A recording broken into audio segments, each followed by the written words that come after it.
பல்வேறு தடைகளை தாண்டி இங்க ஒரு சிறுமி சாதனை படைச்சிருக்காங்க. அது என்ன அப்படிங்கறத விரிவா பார்க்கலாம். இந்தியாவில் இருக்கக்கூடிய ஜார்க்கண்ட் மாநிலத்தை சேர்ந்தவங்க தான் அனிதா குமாரி. இவங்களுக்கு கால்பந்துல ரொம்பவே இன்ட்ரெஸ்டா இருந்திருக்காங்க. தன்னோட ஒரு வயதுல இருந்தே கால்பந்து விளையாடுறதுல ரொம்பவே ஆர்வம் காட்டியிருக்காங்க.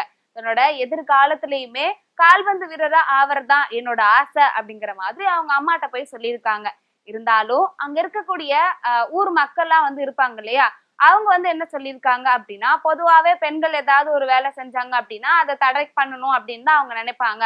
அதுவுமே கால்பந்துக்கு நான் விருப்பப்படுறேன் அப்படின்னு சொல்றப்போ அந்த ஊர் மக்கள்லாம் என்ன சொல்லியிருக்காங்க அப்படின்னா, அதெல்லாம் பசங்க விளையாடுற விளையாட்டு, பொண்ணுங்கள்லாம் இதை விளையாடக்கூடாது அப்படின்னு சொல்லியிருக்காங்க. பொதுவா எந்த விளையாட்டா இருந்தாலும் அப்படிதான் சொல்லியிருப்பாங்க. அப்ப கால்பந்துக்கு மட்டும் ஒரு விதி விலக்கு கிடையாது.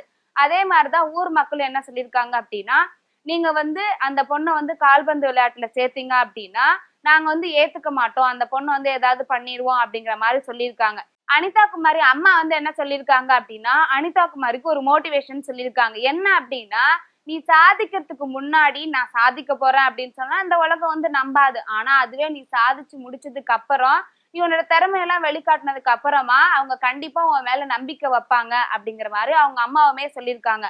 ஆனா இந்த ஒரு விஷயம் இவங்களுக்கு சாதாரணமா அமையவே இல்லை. இப்ப உதாரணத்துக்கு எடுத்துக்கிட்டோம் அப்படின்னா, இப்ப கால்பந்து விளையாடுறாங்க அப்படின்னா அந்த அளவுக்கு அவங்களுக்கு ஃபெசிலிட்டியுமே கிடையவே கிடையாது. உதாரணத்துக்கு கால்பந்து கிடைக்கல, சரியான மைதானம் கூட விளையாடுறதுக்கு அவங்க கிடைக்கல. அப்படியுமே அந்த பொண்ணு சின்ன வயசுல இருந்து பிராக்டிஸ் எல்லாம் பண்ணுவாங்க இல்லையா, அப்படி போகும்போது அந்த ஊர் மக்கள் என்ன பண்ணுவாங்க அப்படின்னா, மைதானத்துல இந்த கண்ணாடி பாட்டில்கள்லாம் இருக்கு இல்லையா, அதெல்லாம் கொட்டி வைப்பாங்களாம். அப்படி ரொம்பவே அந்த பொண்ணை கஷ்டப்படுத்திருக்காங்க.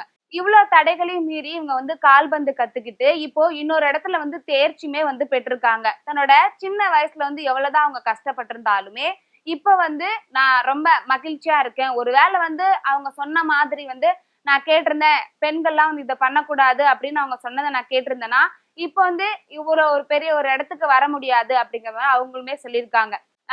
FIFA U17 அப்படிங்கிற உலக கோப்பையில 33 பேர் செலக்ட் பண்ணியிருக்காங்க. அதுல ஒரு நபரா இந்த அனிதா குமாரியுமே இருக்காங்க. இப்போ பயிற்சி காலகட்டத்தெல்லாம் இப்போ சத்தான உணவுகள்லாம் எடுத்துக்கணும் அப்படிங்கிற மாதிரி சொல்லுவாங்க இல்லையா. உதாரணத்துக்கு பாதாம் பிஸ்தாலாம் எடுத்துக்கணும், அப்பதான் ரொம்ப ஸ்ட்ராங்கா இருக்க முடியும், விளையாடும் போது நல்ல எனர்ஜெட்டிக்கா இருக்க முடியும் அப்படின்னு சொல்லுவாங்க. ஆனா இவங்க என்ன சொல்றாங்க அப்படின்னா, ரொம்பவே ஏழ்மையான குடும்பம் அப்படிங்கறனால, அந்த அளவுக்கு வசதி இல்லை அப்படிங்கறனால பழைய கஞ்சி சொல்லுவாங்க இல்லையா, அதுதான் என்னோட சத்தான உணவா நான் எடுத்துக்கிட்டேன், அது சாப்பிட்டுதான் இன்னுமே நான் ஸ்ட்ராங்கா இருக்கேன் அப்படிங்கிற மாதிரி அனிதா குமாரியுமே சொல்றாங்க. சோ இந்த பொண்ணுதான் பல்வேறு தடைகளையும் தாண்டி இப்போ உலக கோப்பையில 33 நபர்கள் இந்த ஒரு பெண்ணும் செலக்ட் ஆயிருக்காங்க.